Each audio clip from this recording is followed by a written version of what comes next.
যে মেয়ে জানার ভয় করে না, যে মেয়ে বিবাহের আগে সতীত্ব নষ্টের ভয় করে না, তার হিন্দু কি মুসলমান কি? হারাম তো হারামি। হ্যাঁ, এটা তোমাদের বিকৃত মস্তিষ্ক যে তোমরা মনে করো সারা জীবন জানা ব্যভিচার করে বিয়ে করে ফেললে আগে সব কাজ হালাল হয়ে যাবে। তোমাদের প্রবলেম। তোমরা মনে করো সারা জীবন জানা ব্যভিচার নষ্টামি করে এরপরে বিয়ে করে ফেললে আগের সব হালাল হয়ে যাবে।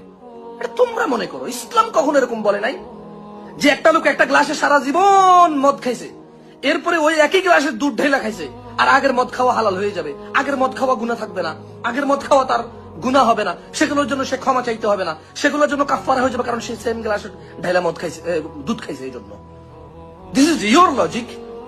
আল্লাহর দিকে তাকিয়ে তোমাদের রিজিকের প্রয়োজন হলে ক্ষমা চাও আল্লাহর কাছে। হাদা কুরআন, কালামুল্লাহি হক। আল্লাহর কথা সত্য, আল্লাহর ওয়াদা সত্য।